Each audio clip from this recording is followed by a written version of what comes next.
Hi folks, Nathan here with a new episode of the Frontline. I'm going to be looking at primarily the article from the Washington Post, which is actually an opinion piece from the editorial board, published January 6, 2024. The title is "Homeschooling is Surging, States Have to Step Up Their Oversight." Welcome to the Frontline with FPM, where we talk about California politics, homeschool freedom, parental rights, and the family. I'm your host, Nathan Pierce, and thanks for joining us today. Let's jump right in and see what's going on here on the Frontline.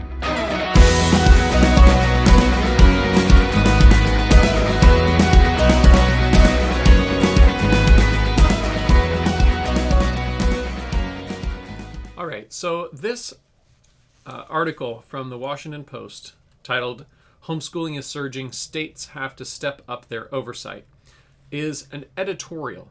In other words, it is not a piece of researched journalism. It is an opinion piece, and it's important to remember that it's an opinion piece as we go through some of the points made. But before I get into the article, before I read any of it to you, before I comment on any of it, I want to read a couple of scriptures. And the first is from Proverbs chapter 18. Proverbs chapter 18, and that's going to be verse 17. Proverbs 18:17 is an important principle to remember when reading this Washington Post piece. It reads, "The one who states his case first seems right, until the other comes and examines him." Proverbs 18:17. The one who states his case first seems right until the other comes and examines him. So it's a really important concept to remember that when you hear somebody explain something, you hear somebody make some statements about something, it's not just that you should leave it there. It's not enough to just say that I accept that information and that's all there is to be done about it.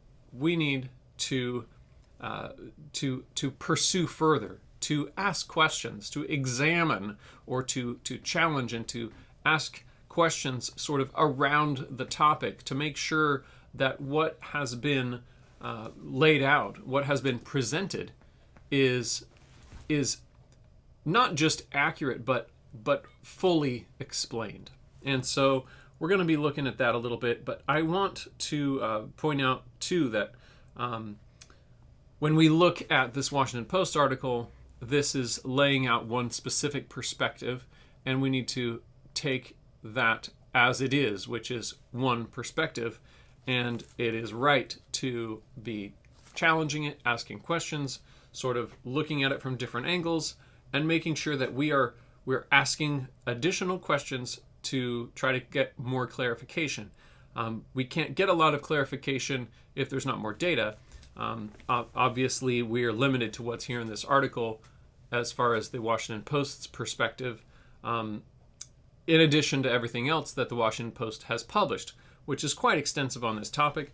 And but we're going to just look at this particular opinion piece today. So we'll get into one other verse in just a moment, but let's get in a little bit to this opinion piece, again published January 6th, 2024.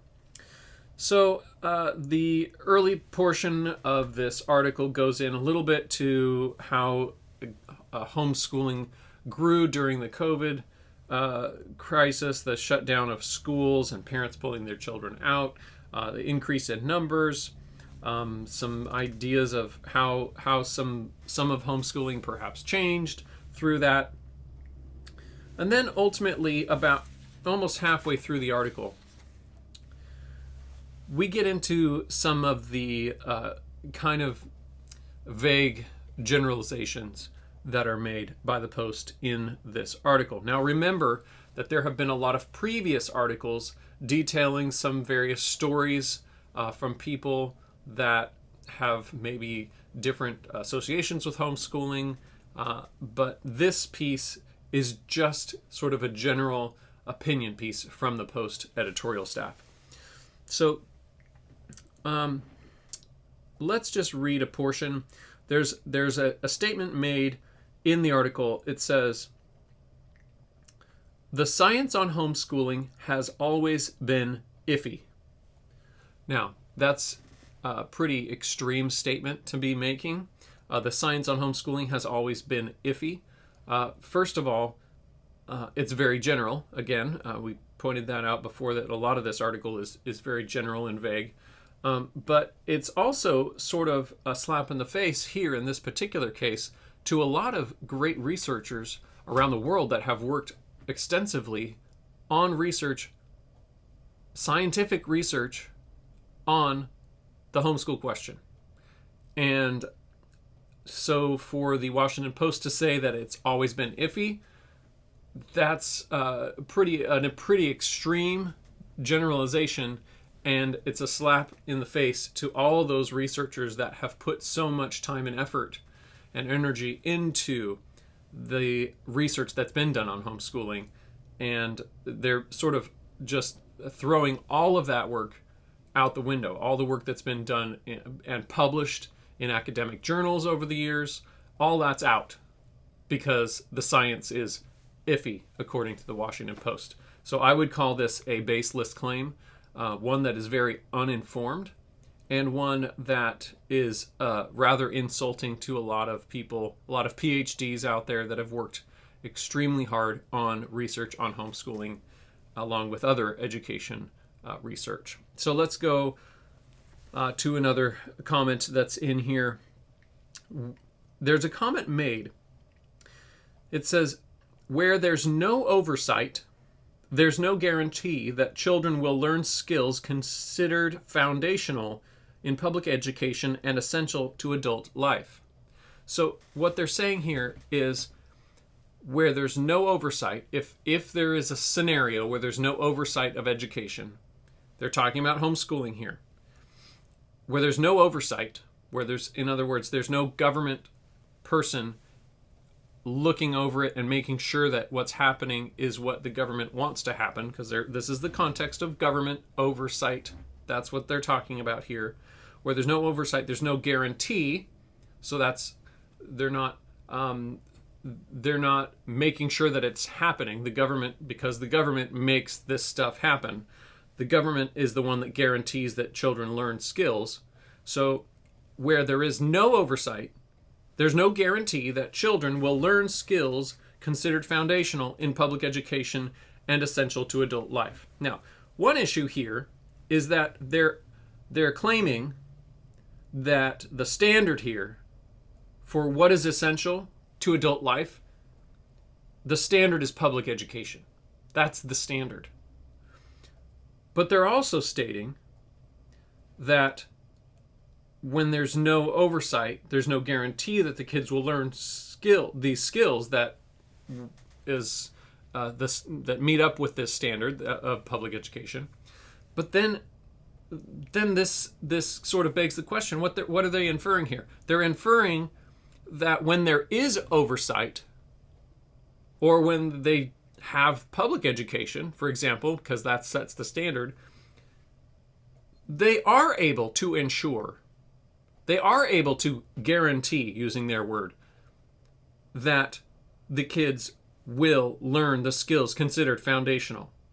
So it's a really sort of a wobbly bridge that they're on here in making this claim that since their standard is the standard, the government schools are the standard, if we don't have oversight of government to ensure that the kids in homeschool programs are getting the same education that the public school kids are getting, then we can't ensure that those kids are going to get the skills they need for adult life.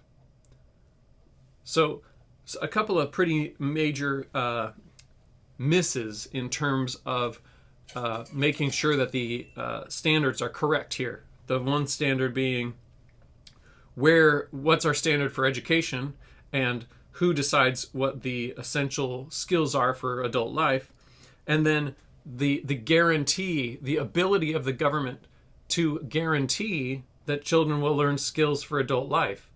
Now, we all know that there are plenty of kids that graduate out of public school, public education, that are able to function in adult life. I'm not denying that at all. But there's no way that the government can guarantee that every child in a public education system is going to graduate with all the skills that they need for adult life. And for them to claim such is ludicrous. And it's a very broad generalization to say that because they can guarantee that, and they can't guarantee it for homeschool students, that they should have the same oversight or even similar oversight over private education, over home education, as they do over public education. This is not a rational way of looking at a purpose for oversight of home education. This is not a way to go about establishing a reason to regulate homeschooling. We don't look to the government to set a standard for what kids are to know when they graduate. We do not look to government to set a standard for what is required for skills needed for adult life. That's not the government's job. And that sort of leads me to another point here, and that is in Romans 13, we learn about what is the role of government? What is the proper place for government to be? And starting in verse 1, it says in Romans 13, "Let every person be subject to the governing authorities, for there is no authority except from God, and those that exist have been instituted by God." So we're understanding here that God set up governments for a purpose. "Therefore, whoever resists the authorities resists what God has appointed, and those who resist will incur judgment. For rulers are not a terror to good conduct, but to bad. Would you have no fear of the one who is in authority? Then do what is good, and you will receive his approval. For he is God's servant for you, for your good. But if you do wrong, be afraid, for he does not bear the sword in vain, for he is the servant of God, an avenger who carries out God's wrath on the wrongdoer. Therefore, one must be in subjection not only to avoid God's wrath, but also for the sake of conscience. For because of this you also pay taxes, for the authorities are ministers of God, attending to this very thing." So, the authority here, that God is from God. God gave the authority to government. God has created this institution of government. That government gets its authority from God. It's not a self-attained authority. It is not a self-made authority.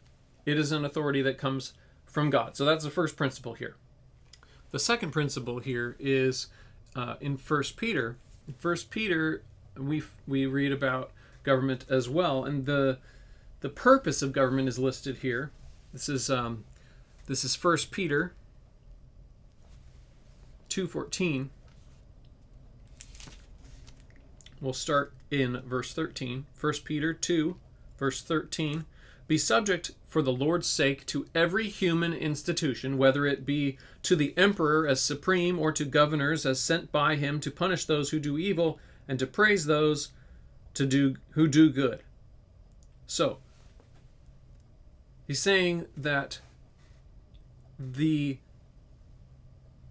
people of God are to be subject to every human institution. In other words, every government that is set up, as we learned in Romans, which gets its power from God, we are to be submissive to it. But then it explains what the purpose of those governments are to do. God set up government, God set up civil government to punish those who do evil and to praise those who do good. Then verse 15, "For this is the will of God, that by doing good you should put to silence the ignorance of foolish people. Live as people who are free, not using your freedom as a cover-up for evil, but living as servants of God. Honor everyone, love the brotherhood, fear God, honor the emperor." And I think this whole section here is really critical for us to understand, especially in the context of this Washington Post article today, because we're learning that while government gets its authority from God, it also has certain limits of what God laid out for government to have as its appropriate biblical role to punish evil and to reward those who do good. But also, there's more here because we're talking about how Christians are to live.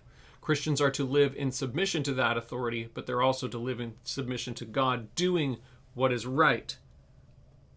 Servants of God, as it says in verse 16. So, we are not to be living as those that would have the finger pointed at us with accusations of evil doing. We should be looked at and appreciated for doing what is right, because that is what we are called to do. That is how we are called to live.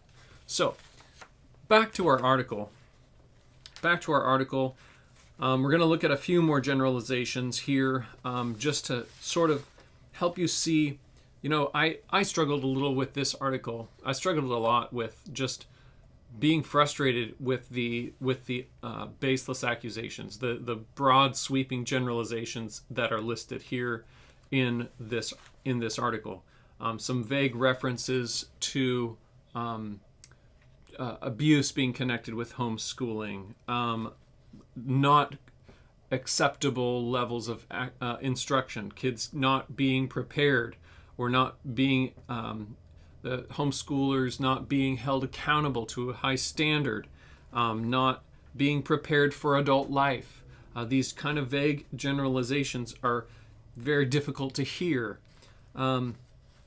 There's this reference to the story that we talked about a week ago with that young boy that was abused, and ultimately he died as a result of the abuse that he received from his father and his stepmother. And in that case, there was a reference made by his stepmother, that she homeschooled, and that's something that obviously she was not doing. And this case could have and probably should have been found earlier, and in fact was pursued before the family fled from a faraway state, when this young boy was actually, I believe, enrolled in a government school. But ultimately, in this particular case, this article from the Washington Post is pointing out in sort of broad generalizations, again, frustrating. Let me read it to you. These grisly stories are probably rare exceptions, and abuse can go undetected by public schools too. This is possibly a reference to that situation. Yet, now get this, yet tightening of policy would benefit even those children whose parents are trying to responsibly educate them. So he's saying, Washington Post is saying in this sentence that regardless of the state of a homeschool family or group or a child, even if they're doing excellently, more regulation is always a good thing for that child. It will benefit every child. Tightening policy. I'm not making this up. The Washington Post says tightening of policy would benefit even those children whose parents are trying to responsibly educate them. So no matter how good a child's education is, no matter how brilliant and loving and generous some parents are, it's always going to be better if the government has a tighter grip on that education. If the government has more oversight and there are more restrictions on that education, less flexibility is always better. That's what they're saying here. Every child. That's a pretty extreme statement. It's a pretty extreme statement for them to be saying that. Then this gets pretty interesting here. I don't have time to go way in depth in this next point, but I'll just point it out because I have gone into detail on this before. But they point out here New York as an example, which is really incredible. It says New York has a robust model in which individuals providing instruction must be competent but needn't have any teaching qualifications, and students must be assessed annually by either by standardized test or portfolio evaluation. So I just want to talk about New York for just a moment. New York is a state that does have tighter restrictions compared to average states. New York is a state that has what they call in the Washington Post a robust model. But there's some issues that come with that. This robust model, so-called, that the Washington Post is referring to, is a system in New York where there is so much paperwork overburdening the Department of Education that they don't even have the manpower or the financial means to process all that paperwork, so that they are actually saying, because so many homeschoolers' paperwork is sitting in piles unprocessed, they're going after families for not processing or not sending in their paperwork for homeschooling, when in fact it's sitting in piles in their office unprocessed because they don't have the manpower to process it. That's how well New York's system is working. It's really, really bizarre that that would be used as a model to hold up and say this is a good model. We do not want to see this model used anywhere else, because that is certainly not going to benefit children. As they said in the immediately previous sentence, tightening of policy would benefit even those children whose parents are trying to responsibly educate them. How is that supposed to happen if you adopt a New York model where they can't even process the paperwork because it's too overwhelming for the Department of Education? Well, there's more I could say about this article. But I think the most important thing to remember is that this is an editorial. There's not much in the way of hard facts in this article, because it's just an opinion. It's just stating a bunch of ideas and thoughts without really presenting any evidence. There is not evidence presented in this article because it's just an opinion piece. It's just sort of having these different vague feelings and stating these feelings about stuff without backing the reasons for the feelings or saying what information backs up what they're claiming in terms of saying that data doesn't exist when it does, and saying that children would be helped when they won't, saying that New York's system is good when it's not. There's a lot of things in here you could complain about and get frustrated with, and understandably so. But ultimately, when it comes down to it, this is an opinion piece by the Washington Post, and it needs to be looked at as an opinion piece, not as fact. And we know what the facts are, and we know that we're supposed to do our best. We're supposed to, as it says in 1 Peter, live as servants of God, doing our best. And we can see that homeschooling is an option that has worked extremely well, both academically and socially, for students throughout the country and around the world for now generations. And we can rest assured that not only is this concept supported by scientific study, but it's also something that we can look around us and see how well it's working. But we can also see that when God calls us to do something, He knows what He's talking about. And He did not give children to the government to say, government, you set the standard for what these children should learn.